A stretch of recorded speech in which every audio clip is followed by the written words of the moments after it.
In this video, I'm going to be talking about compositing a fantasy 3D render. This particular one happens to be my entry for the Polish boss fight competition. I've already done a breakdown where I focused on a lot of the 3D side of it, so this video is purely going to be looking at it from a compositing perspective in Nuke. A pretty large amount of what you're seeing in the final render is coming from the compositing stage anyway, so this is probably the more significant part. To start off, I thought it might be interesting to show what it looks like just with the 3D renders slapped over the top of each other. So I'm just going to grab all the different render passes. So that's the foreground, this is the eye, and then we have the 3D render of the background. And let's just merge all of these together. As you can probably see, this is not particularly exciting, and I think this really highlights how much of a difference compositing can make to a final 3D render. A lot of people that I see posting stuff in the Discord server, for example, just post the 3D render pretty much straight out the box and don't do much comp work to it. And it always just kind of looks like it's missing that final stage. There's so much balancing and additional elements that you can put in the compositing stage to really bring a 3D render to life. So just again to compare, this is before and this is after. Pretty massive difference. The scale difference is just due to the lens distortion, but if I put the lens distortion setup on here, now they should be pretty much exactly the same, which they are. So what did I actually do? I guess let's just work from the back and make our way forward. I started off with the 3D render of the cave. This is pretty straightforward, nothing super exciting. It's just basically some geo for the stalagmites and stuff and the background of the cave. It's flickering slightly, which I did in Blender, so that's actually in the render.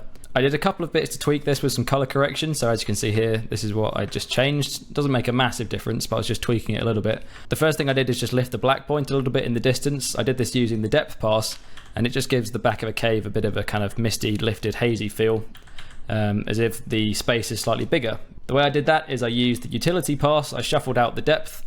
I don't know if we'll actually be able to see this very well. There we go. I used a grade node set to all, and I just graded it slightly to get a more usable mask. So essentially I wanted one where all of the foreground stalagmites and things were pretty much unaffected. So you can see they're almost black or a dark gray. Then as it goes further back into Z space, it gets lighter and lighter. I did that by adjusting the gain and the gamma. So as you can see here, I've just turned the gain and the gamma right down, which was similar to what I was doing with the viewport up here actually. Then I did a second grade node and just brought those values down even more because the first one wasn't really strong enough. So as you can see, that's the difference. And then this is now the alpha channel that I use to actually grade the cave render. So you can see here in this grade node, I've literally just changed the black point to minus 0.01.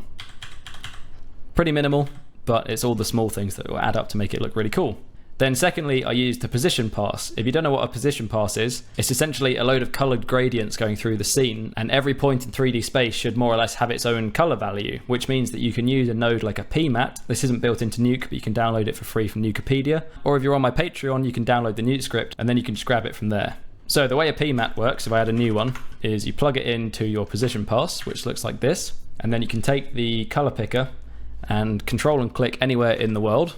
And you can see it creates this little alpha where your point is placed. Then if I turn up the scale, this will actually give you a expanding mask or an alpha channel for the bit that you selected in 3D space. And you can move this wherever you want. So if I hold control and move this around, you can see it's completely interactive. And as the scene moves, this will actually stick. So if I scroll through, you can see that the mask is staying where I've placed it in 3D space. So what I actually used it for in this case was I created a mask that started at the top in the background that wasn't including any of the foreground objects, and it just slowly falls off as it comes down. I managed to get that effect by changing the scales slightly differently, so it's much wider in X than it is in Y and Z. And then I'm using that going into a color correct, and I'm just using that alpha channel from the PMAT to basically grade the top of the cave a little bit. So I'm taking some contrast out and I'm making it a little bit darker by dropping the gain. And it just gives the cave a little bit more shape, I think. And it makes the rock formations on the ceiling stand out a bit better. They get a bit lost here, but if I turn that on, you can see there's a bit more contrast between them and the background. Here I'm also copying in the depth channel. I didn't actually end up using this, but initially I was playing around with using a Z defocus on this. But in the end I found it wasn't really worth it, so I just ended up using a normal 2D defocus node. So I can actually turn this off because it's not doing anything. And then lastly, I added a very subtle exponential glow onto this. It's not really even particularly visible what it's doing unless you get really close. You might be able to see that. I'm not sure with YouTube compression whether that'll be visible or not. But it's just giving all the highlights a very, very subtle ping, so they just bloom a little bit. There aren't even any particularly bright highlights in this background render pass, so it's really not doing a huge amount. Then after that, I started to add some 2D assets. So this first one is a smoke layer. This particular one is from Action VFX. I've got a load of their stuff and I really highly recommend it. I'm not sponsored by them or anything, I just use it all the time. So it originally looks like this. I'm using a grade node just to make it a bit more warm, so I've put some more warmth into the gain to make it a bit more orangey. The idea of that is that there is some lava underneath it, so like down here out of frame, so I'm making the color of the smoke more the color of the environment. Then I'm also using a ramp node, which is just like a gradient going through my shot. It's starting at the bottom and then it feathers off as it gets higher in the frame. And all this is doing is making the very bottom of the smoke even warmer. So again, this is kind of faking the proximity to the lava. And as you can see there, if I turn it on and off, the lower down the smoke is, the more orangey it becomes. Then the next two nodes are adding some intensity into the center. Eventually the 3D eye is going to be on top of this. So I'm just using a radial node here in the middle, and I'm kind of faking that light interaction where you have the proximity of the fiery eye to the smoke. So it would obviously be getting a lot brighter. So that's what that's doing. So in total, that is going from a very generic looking smoke element to something that's a bit more bedded into my shot. And again, if I demonstrate the before and after with the grades, that's the difference. This then gets placed on a sphere in 3D space, and it gets rendered through a scanline render, which is using the camera from Blender. And I'm utilizing this a lot through the Nuke script by placing things on different bits of geometry at different depths in the scene. So like I said, the smoke is placed back here, and then the render camera is over here. For reference, this is where the actual 3D eye is going to be later on, so that smoke element is quite far in the background, as you can see. Then the next thing I added is some lava splashes. This is a slow motion water element. I actually used a similar thing in my last Punisher challenge as well. I thought this would be perfect for adding some nice slow motion lava into the shot. So the first thing I'm doing is taking this and adding a Chronos node onto it, which is a retime. And the reason I'm doing this is because the camera move in 3D goes from real time to slow motion and then back to real time. This water splash is already in slow motion. So you can see here I've got some keyframes where it starts off at 2.8 speed, or 280% increase in speed. And then it goes back down to 1 or 100%. So essentially I've sped it up at the beginning to fake that it's in real time earlier on. And then after this point, it goes back to its native speed, which is slow motion. Then this gets put on a card as well. This one's a lot closer to the camera. So as you can see, this is pretty much just behind the eye. So the rocks are here, and this is the 2D splash on a card. This is what it looks like through the scanline render.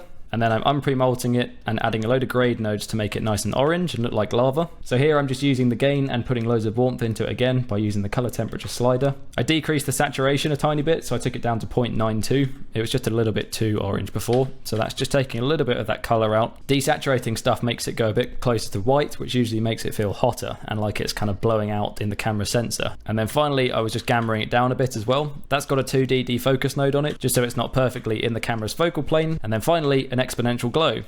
It's a pretty subtle one, but again, it's just giving it a bit of life, giving those hotspots a bit of a ping, and then that goes on top of everything else. Then next up, we have the eye effects, or most of them anyway. So as you can see, quite a bit's changed there. Again, this is lots of 2D bits. So to start off with, I'm using another Action VFX fire element. This one's just called Big Fire, very appropriately named.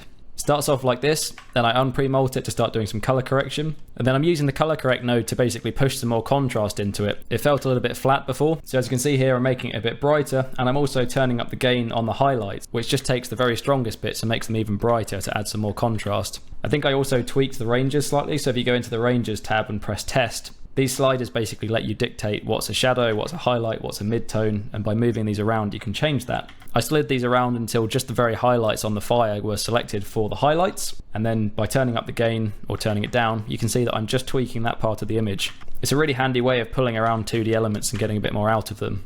I'm also using a radial that starts at the bottom and goes up, and I'm using that to make it a lot brighter. The idea is eventually these get turned sideways and then combined like this, and the eye is going to be in the middle here. So this radial, if you imagine this is where the bottom was before it was rotated, the radial is making it a lot brighter at the source, and I found when I combined them, if I just jump ahead slightly later, the 3D eye was much brighter than the fire assets. So that increase in brightness that I've added just helps to transition between the brightness of the 3D eye and then into the 2D fire elements. So anyway, going back to this bit, that was the fire. Then I added some lightning. I looked at a lot of references of the Eye of Sauron from Lord of the Rings, both concept art from the actual films and The Hobbit, and I kind of combined all of them. And I noticed that in a lot of the shots it has some lightning coming in from the sides. So to create this effect, I used the X Tesla gizmo. If anyone's used Nuke a fair bit, you're probably already aware of this. If you're not, again, it's a Nukepedia node that you can download for free. Or again, if you're on the Patreon, these will just be in the script. It's exactly the same kind of thing as After Effects' advanced lightning effect. It's just a procedural lightning generator, and it has 2 points, and wherever you place those 2 points, it will create some lightning arcs that go between them.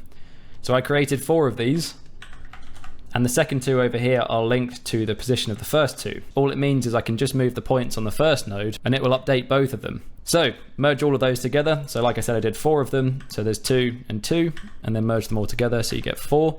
And then there's an exponential glow on here to give it some life, and then just some grades to give it some color. Again, all pretty much the same thing. In this grade node, I used the multiply and the gamma, and just again added lots of orange into them to give it that color. And then again, I used a saturation node and took it down to 0.86 just to make it a little bit less super colorful and make the core of the lightning a little bit whiter to make it feel a bit hotter. That then gets merged on top of the fire, which looks like this. And then on top of that, I also added some embers. So these are another action VFX element. What a surprise. There's a time offset on this just to get it to the correct point in the shot. And this is just a nice element of some rising embers coming up from out of the frame. Did some color correction on these. I think I made them a fair bit brighter, as you can see. I didn't have to do too much because they're already the right color and everything, obviously. And then I just transformed them into place. So I put them basically coming up from behind a 3D eye, or where it's going to be eventually. And really, once the eye is on top, you just kind of see them coming out from behind it back up here, because obviously this is all covered. Then here I have another Chronos node, which again is for retiming, and I'm doing the same kind of thing that I was before. So to mimic the fact that the 3D camera has different changes in speed, I'm retiming these elements so that the fire and the movement of the embers will all be moving at the correct speed when it goes into slow motion. All of this stuff is in real time, so it starts on a speed of 1, then it goes down to 0.7, and then stylistically, even though the camera doesn't get any slower than that, I actually went down to 0.6 in the middle, just to really hit home that sense of slow motion. And then it does the inverse as it's coming out, so it goes back up to 0.7 and then 1 eventually here. Then again, these get put on a card as well, and they're placed in 3D space. These are placed at the exact depth where the eye is in 3D space as well, because they're all meant to be together. That goes through the scanline render, and then that gets placed in 3D throughout the whole shot. At this point I did a pre-comp because this whole setup was quite heavy, especially once it goes through the scanline render. So here I just did a pre-render, which makes it a bit lighter to work on. So once this was all kind of locked in and I was happy with how it was looking, I just pre-rendered it, which makes the script nice and responsive still, so I can actually play it back in real time while I'm comping the rest of the stuff below. So that's what it's looking like so far. As you can see, it's starting to look nice. We've got some cool atmospherics, the lava splashes there, and the fire's looking cool. Next up is the actual 3D eye going on top. This looks more or less how it looks when it came out of Blender. I just tweaked the colors a little bit. Again, first of all, I'm pre-molting for the color correction process. Then I'm using a color correct, and I'm just taking a bit of saturation and contrast out of it, because if you look at the raw render, it's actually quite punchy. Like the black point is a bit nuts, and it's very saturated compared to the fire elements that I'm using. So took a bit of contrast and saturation out, lifted the black point a tiny bit, as you can see there, and that should help to balance all of the elements together and make it feel a bit more cohesive in the end. This bit off to the side is creating this kind of fractally edge. The render on its own had some edge problems here, where you could see the texture was kind of going over the edge of the geometry. I only noticed that once I'd finished rendering it, and instead of rendering it again, I just decided to erode it slightly with a fractal blur. So this just kind of eats into the edges a bit more, which gets rid of that problem, but it's still an animated fractal blur, so it gives that edge a bit of animation, which is nice. The fractal blur is just a group of nodes. There's loads of versions of this sort of thing on Nukepedia again. This is the one that I particularly use. I think I just nicked this from somebody at work when I was at the mill. This will also be in the Nuke script if you download it from Patreon, so you can have access to that. Then there's an exponential glow on this. It's quite a strong one, and I'm putting it under here, so I'm using the under operation in the merge node, which obviously does the opposite of over, which is the default setting. So this is just a very strong exponential glow. I blur it a bit as well, just to get rid of a bit of the definition of the eye. And then I put it underneath just to give it a bit of a kind of back glow look. I think the main reason for this was just to make the transition between the hot edge of the eye and the fire a bit smoother. So you can see there, it's kind of softening it off. So that's pretty much it for the eye. Then some heat distortion. This is another gizmo. It's not built into Nuke, but I think it's free. I really like this node. It's pretty simple to use. It just has control for the distortion amount, and there's different options for like how much heat blur and stuff you want. So there's quite a lot of controls for the different aspects of heat distortion, because it's not just the footage warping. You also get kind of different levels of blurring. So the more the air warps, the more it kind of blurs what's behind it. It's a bit difficult to explain, but essentially it's kind of managing all the nice artifacty stuff that happens with heat distortion all in one node. And then on top of that goes the next part of the 3D render, which is the foreground stuff and the character. This was my Frodo Baggins attempt. It was quite forgiving because the 3D was pretty much all backlit at this point, as the light source is right in front of it. So my very half-assed 3D model doesn't actually look too bad in this case. As you can see, pretty much no color correction going on here apart from a black point shift, just again to get all the black points of all of the different elements in the same place. So I'm just lifting it a tiny bit, as you can see up here. This has also got some heat distortion on top of it. I wanted to do two different lots of heat distortion, so there's some that are on everything up until this point, And then the very foreground has a different level of heat distortion that's a bit less. And importantly, I also ticked effect alpha on this one, which means it actually ripples the edges of the render as well as just the RGB channel. This then has an exponential glow on it. Again, this is what I was saying before about how all the highlights just get a bit of a nice kind of bloomy ping on it. It's nothing really strong because none of this is actually on fire, but it just mimics that nice kind of bloom effect you get on the highlights. And it also makes it feel like it's diffusing a bit as it's coming through the foreground levels of atmos and smoke. So that's what that looks like. Then we've got all the kind of foreground atmosy bits, which as you can see here, I have conveniently labeled atmos, which in case it's not clear is short for atmosphere. So the first bit is, some more embers. So this is a much more foregroundy embers layer that are very close to camera. So that, as you can see, they're much bigger. And like I said in the last video, if you use different scales of 2D elements, it makes it feel like it's a bit more of a 3D effect. So I've got these smaller ones in the background, and then there's some more in the foreground, which are different sizes. They move at a different speed. So it makes it feel like it's almost like a 3D particle system that's in 3D space because you've got so much variation in the look and the speed and everything. Time offset just to get a bit that I particularly liked. I found a nice moment here where this bit kind of comes across the screen that I really liked. So I'm using this section of the element. It has the same treatment with the retiming. So it goes from real time to slow motion in the middle, just like the other ones with the Chronos node. Then, as I've said a lot of times now, a bit less saturation, making it a bit brighter. And I also graded the alpha a tiny bit as well. So if you, in the grade node, if you set the channels to alpha, I dropped the gamma down just to make them a bit more transparent. It just adds a bit of contrast into the alpha, and I found it made the edges a bit softer, which was working nicely. Next up, this is the foreground lava splash. It's not actually on this frame. Let's find where it is. Here we go. So this is another one of the same elements of the water splashing, and it's exactly the same thing, but it's placed in 3D space a lot closer to the camera. So as you can see, it's pretty much right in front of it, whereas the eye and everything is more like here in 3D space. Exactly the same process as before, put on a card, bit of grading to make it orange. I've got a convolve on it this time, which is like a defocus, but it uses a kernel. And I'm just using a kernel to make the defocus a little bit more interesting. I don't actually think it's really doing much in this case, but whenever I have stuff that's near camera that defocuses quite a bit, I always try and use a kernel rather than just a normal defocus node. Just adds a little bit of interest into the bokeh. And then again, a very subtle exponential glow. This is hardly doing anything on this one. Just a very little bit of bloom. For this one, I tried to steer away from going too glowy and soft. I did that quite a lot on my previous one with the Gandalf render, and I think I went a bit heavy-handed with the glows, so I kind of eased off on that a little bit on this one. So that is the foreground lava splash. Then we've got some more smoke in the foreground. This is one of the last Atmos layers, and it's quite subtle, as in I haven't like made it too strong and dense because you still want to be able to see through it. But it just does a nice job of kind of taking a lot of the contrast out of everything and kind of balancing the whole image a bit. If you imagine you had like a layer of smoke in front of a load of light sources, the light all kind of diffuses as it comes through the smoke, which flattens everything out a bit and works really nicely. So this is just one smoke element, again from Action VFX. I've got a couple of luma keys on this, and it was kind of like what I was doing with the color correct node where I was picking the ranges. This is just a bit more of a manual way of doing it. I keyed a couple of different levels of the smoke just to add a bit more detail into it. I'm just picking out some of the highlights and stuff just to make them stand out a bit, add a bit more contrast into the smoke without literally going, right, add more contrast, because it's just a bit harder to fine tune it that way. Then I've got a ramp node off to the side that's just grading down that left hand side quite a bit. I think that was just because when you put it over everything, it was quite strong on the right hand side, as you can see here. So just tweaking the transparency a bit, and in this case grading it down to be darker just makes it a bit more transparent. It's a bit confusing because it's flipped when it gets put on the 3D card, so I'm grading down the left here, but you can see when it's over everything it's actually the right hand side that's being affected. This luma key on the right hand side isn't for grading the smoke, this is actually creating the alpha for it to be merged over everything with. This footage doesn't come with an alpha, so to make it merge properly without setting it to screen, which isn't really how you want to composite smoke, I did a luma key and then just used a rotor shape as well, just to do a bit of a garbage mat and separate out the bits that I wanted so there was no harsh edges. I then copy this in as the alpha into the footage and pre-molt it. So this is my kind of overlay of the smoke that I'm going to eventually put on top of everything. So this is what it looks like once it's on the scanline render. Again, it's very foreground, so it takes up most of the frame. And then this last thing that I'm doing here is I'm taking all of the stuff in the background, blurring it quite a lot, and then grading it a bit to add some contrast and taking a bit of saturation out.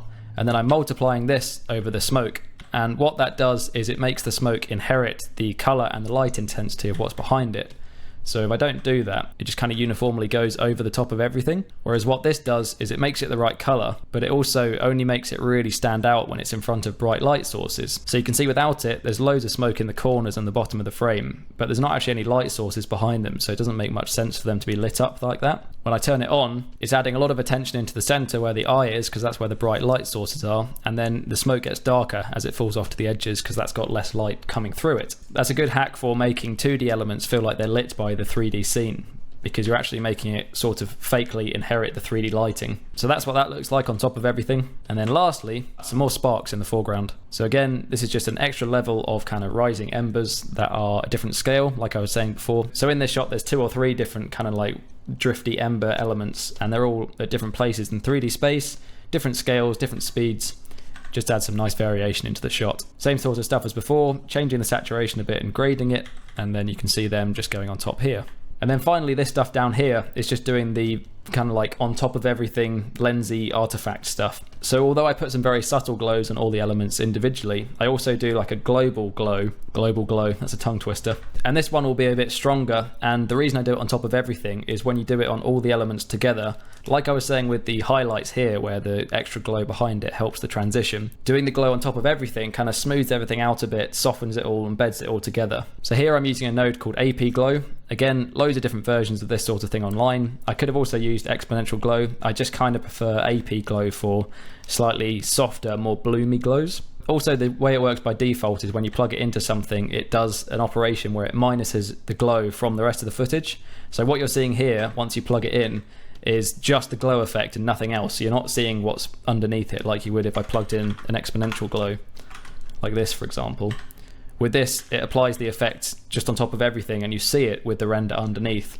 AP Glow works a bit differently, where it isolates the glow and then you can kind of tweak it before you put it back on top. I dialed this in so it's fairly soft. There's no really bright highlights or intense parts of it. It's more like kind of what you're seeing where the light is coming through the smoke, where it's quite diffuse. So it's not super strong. Again, it's just kind of softening everything out a bit and flattening the picture out slightly, bedding everything together.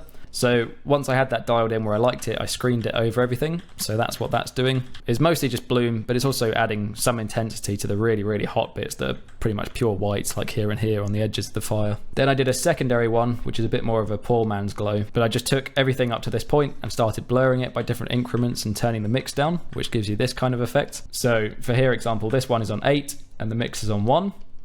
Then I'm pretty much doubling it more or less every time, not exactly, but this goes up to 23, turn the mix down to about 0.4. The next one, 59, and the mix is on 0.2, and so on and so on. And the last one is on 400, and it's mixed only in by about 10%. I put a crop node after this, because if you don't crop it, the blur bounding box becomes enormous, so it's just good to keep your scripts nice and optimized. And as you can see, this is like super, super bloom, and I just screened this back on top of everything as well, very subtly. You can only really see it in the middle. It's just giving it a little bit more of a lift. And then finally, I just added some lens distortion. 3D renders don't have any lens distortion, obviously. Normally, if you're comping some CG into a live action shot, you would only put the lens distortion on the CG render.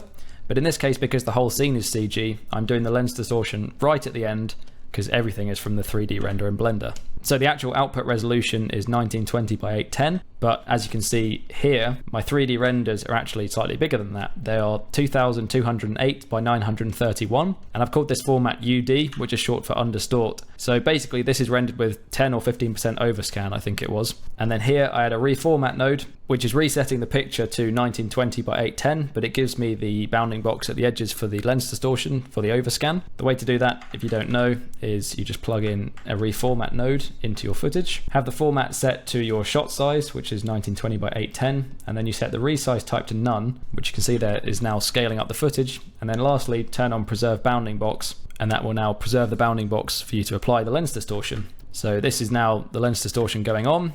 I've gone quite strong. I can't remember what the focal length was in 3D. In fact, it should tell me in the camera.